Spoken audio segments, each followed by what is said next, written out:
In 81 minutes, two men stole more art than any thief in recorded history.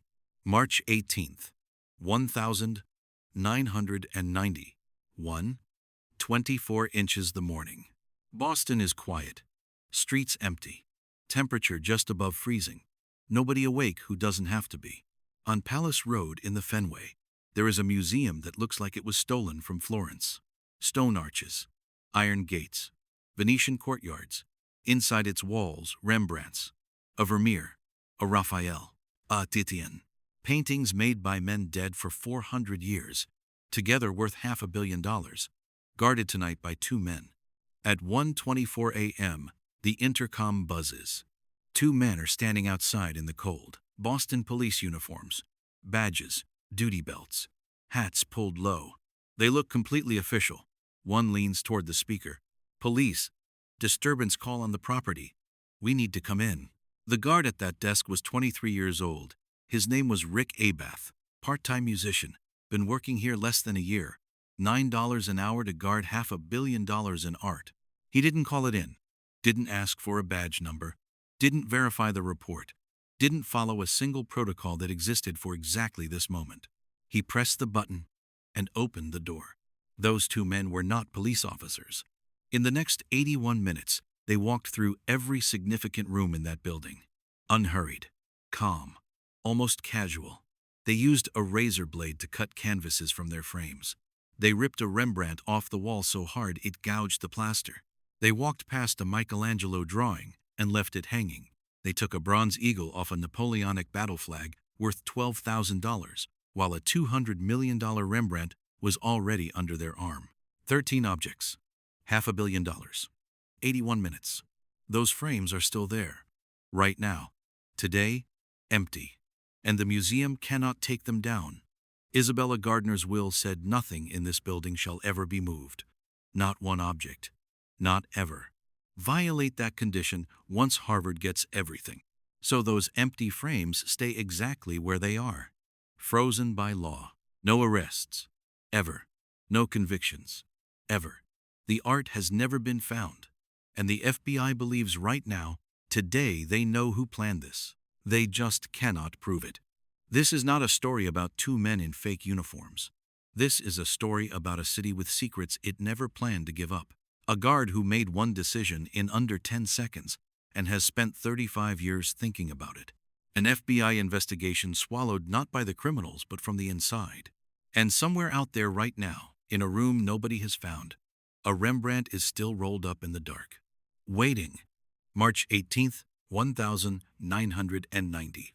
The morning after, a museum employee arrived for her shift at 8 a.m., like any other day. Coffee in hand, keys in her pocket. Nothing unusual about the morning, except the cold. She walked through the side entrance, signed in, started her rounds, and then she stopped. The Dutch room on the second floor looked wrong. Frames on the wall, but nothing inside them. Just bare wall showing through gold wood. She walked closer, then closer again. Her coffee went cold in her hand. She called the director. The director called the police. The police called the FBI. By noon, the Gardner Museum was a crime scene. By evening, it was on every news channel in America. By the next morning, the whole world knew the name Isabella Stewart Gardner. But to understand what was really stolen that night, you have to go back, way back, to a woman who spent her entire life collecting beauty and then spent her death protecting it. Isabella Stewart Gardner was born in New York in 1840. Wealthy family, proper upbringing.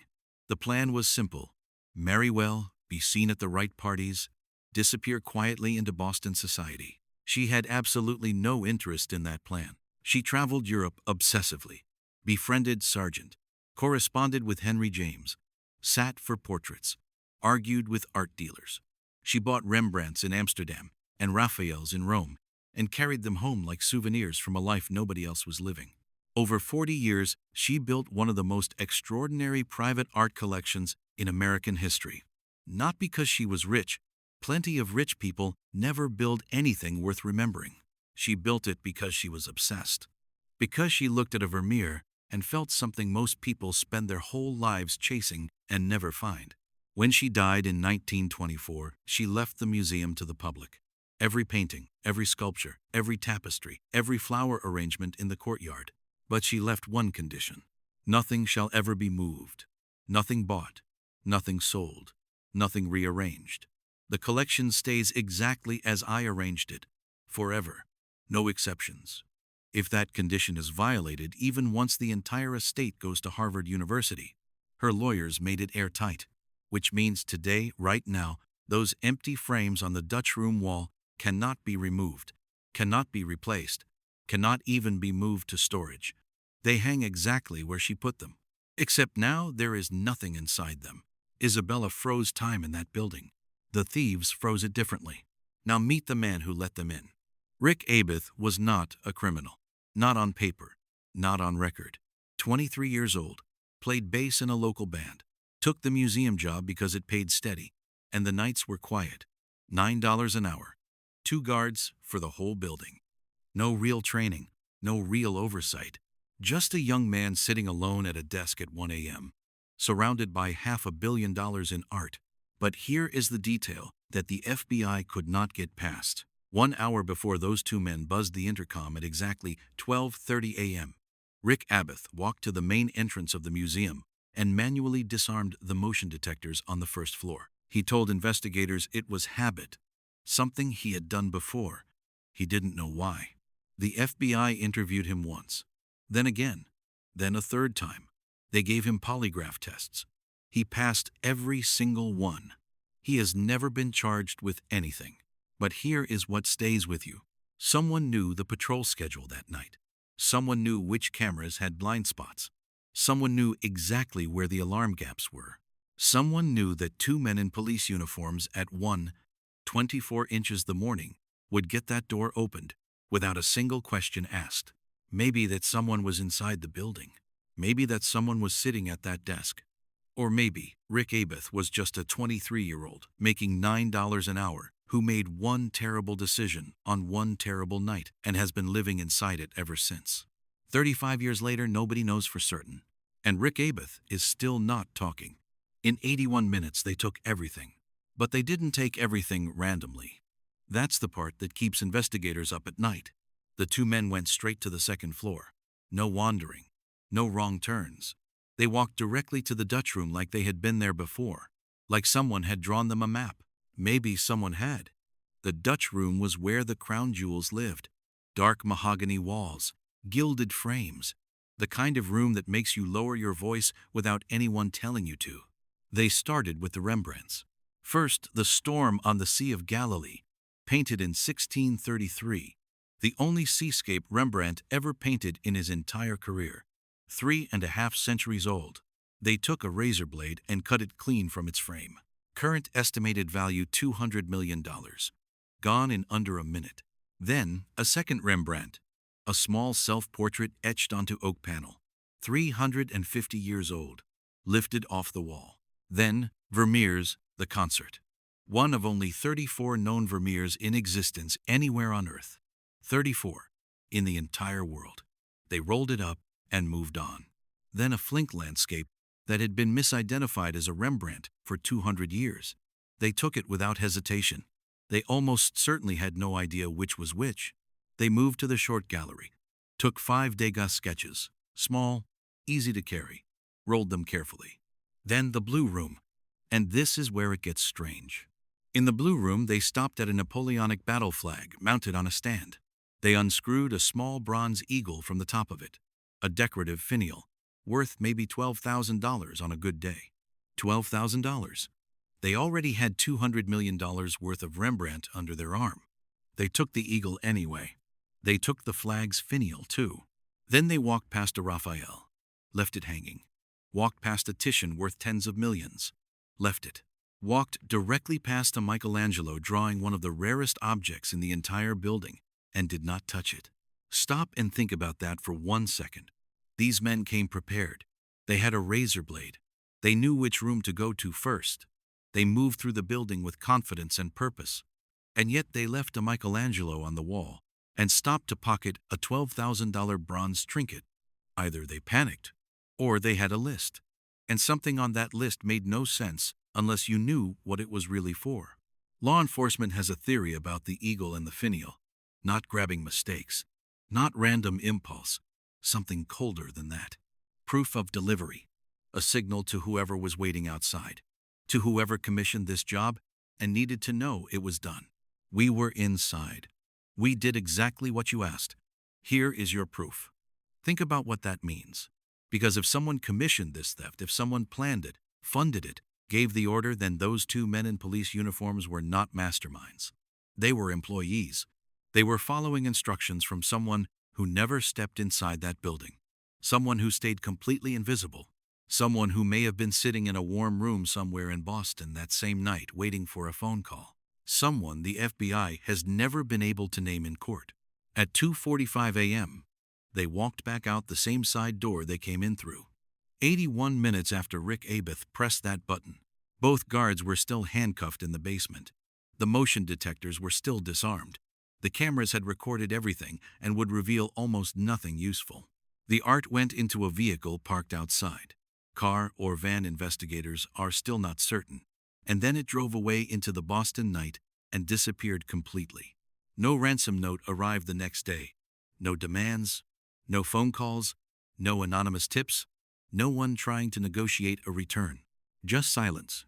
Clean, total, deliberate silence.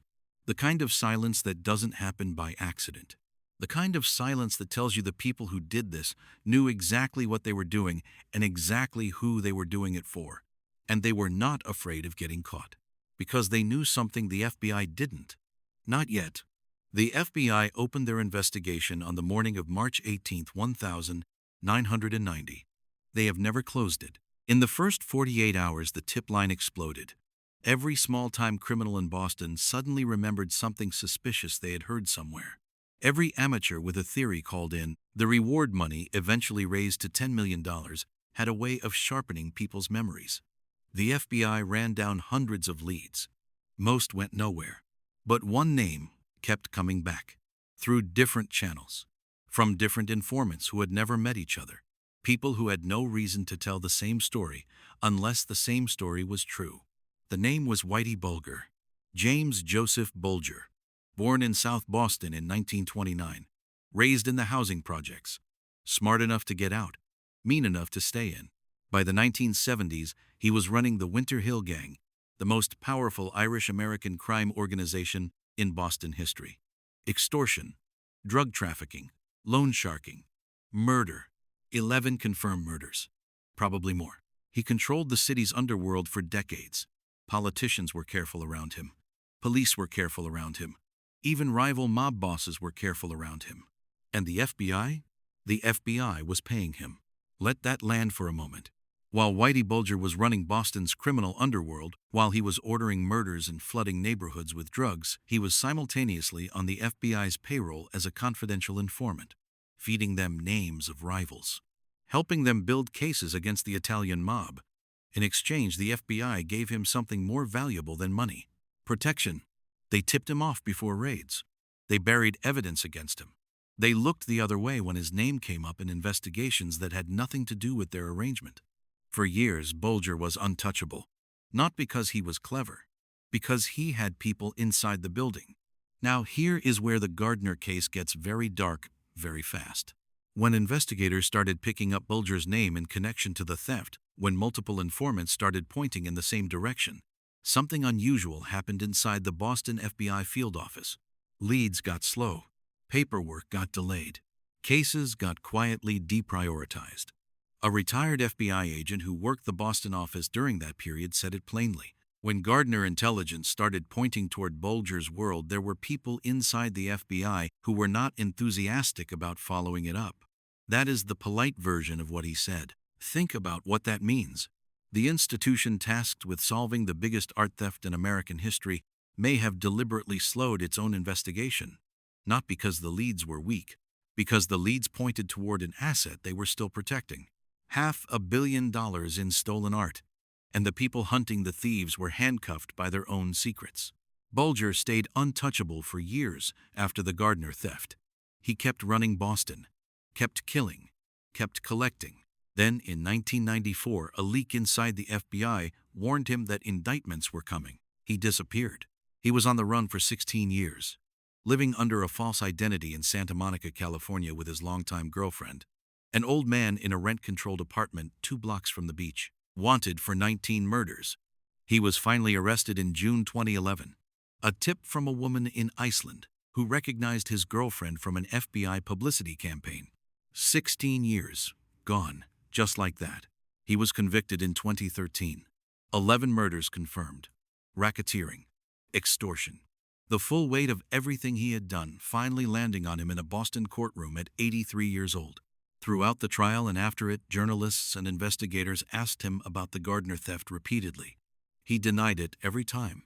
On October 30th, 2018, Whitey Bulger arrived at USP Hazleton in West Virginia, a federal prison known for being one of the most dangerous in the country.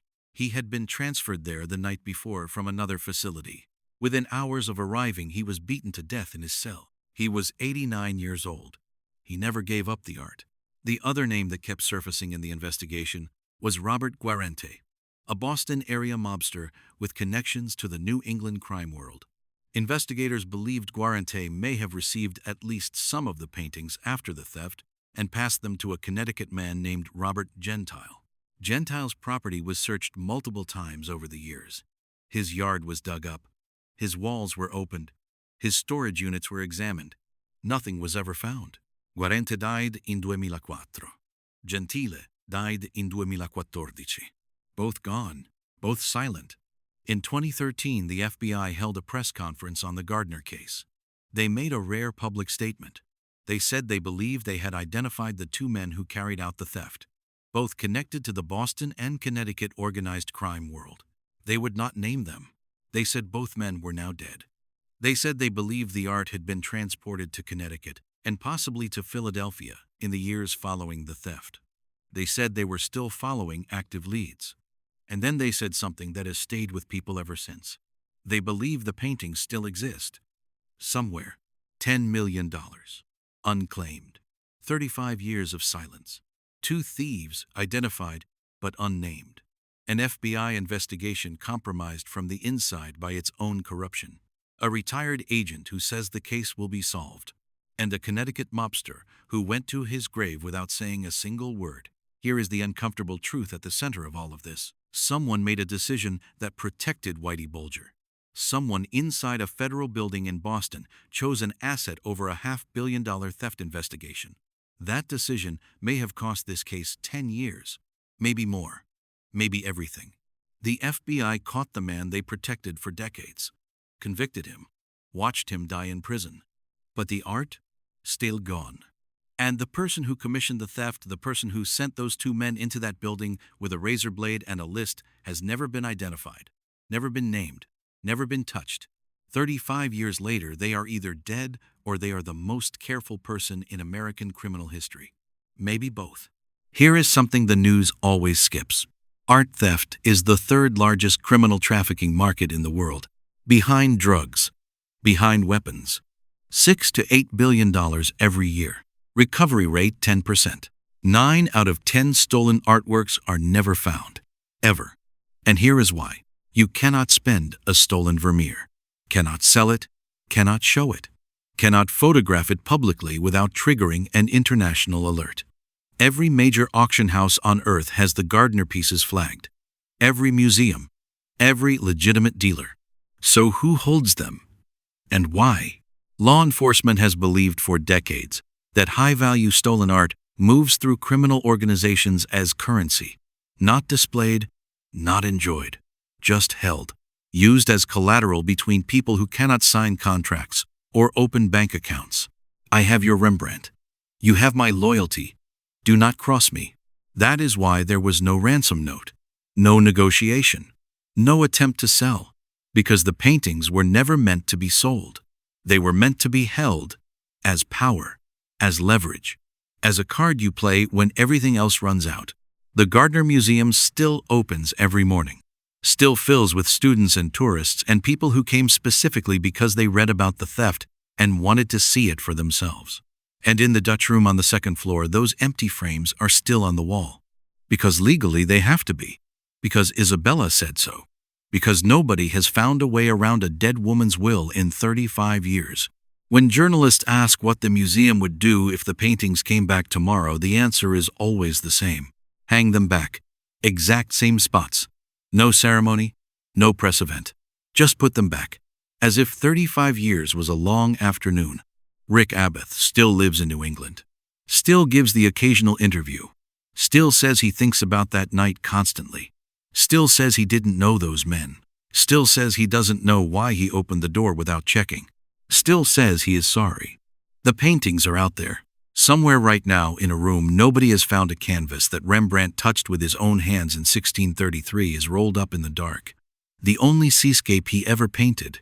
Waiting, the reward is $10 million. No questions asked. The suspects are dead.